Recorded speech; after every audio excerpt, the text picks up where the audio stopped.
Magandang araw po sa inyong lahat mga kababayan, lalo na ang mga mami. Mga mami at saka yung mga wala pang may alam gumamit ng dryer. Ganito po ang sira po yung ating timer. Ayan po, sira po. Ating pinalitan nitong timer, bago yan. At saka mayroon po akong gustong ituro sa inyo. Ito po, para sa inyong kaalaman, ang makina po ng dryer, ito po, ganito. Tingnan nyo, may preno po yan. Pagka oras na binuksan nyo po, ito inuksan nyo po,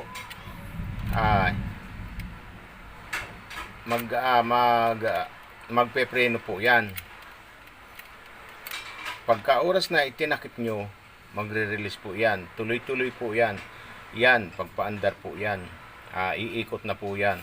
Kasi pagka oras na umaandar at bubuksan ninyo, yun ay pipreno po.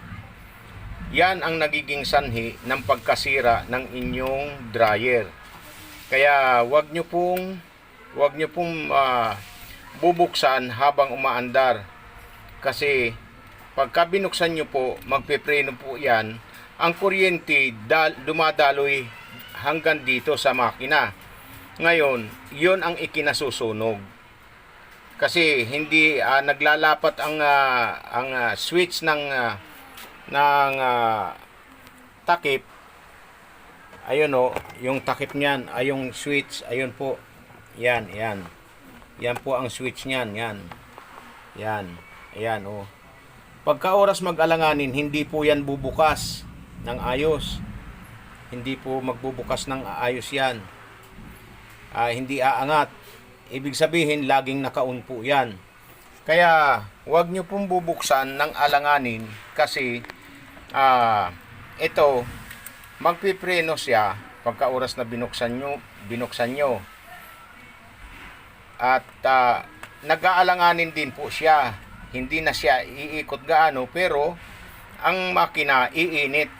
Kaya yun ang ikinasisira ng inyong makina. Kaya yan lang po ang gusto kong maituro sa inyo, kasi lalo na sa mga mami at mga nagda-dryer po, yun pa ang nagiging dahilan na kung bakit nasisira ang inyong makina.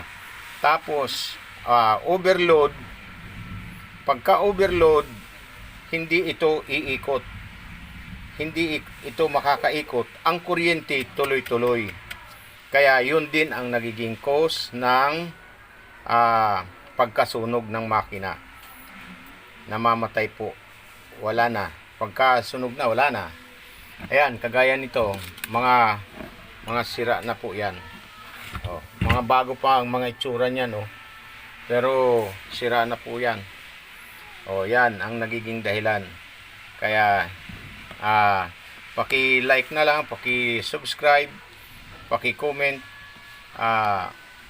Kung ano man ang inyong mga comment ay ating babasahin at ating sasagutin. Hanggang dito na lang po, mga kababayan, lalo na ang mga mami, mga ate. Kaya sana'y panoorin nyo hanggang dulo ito.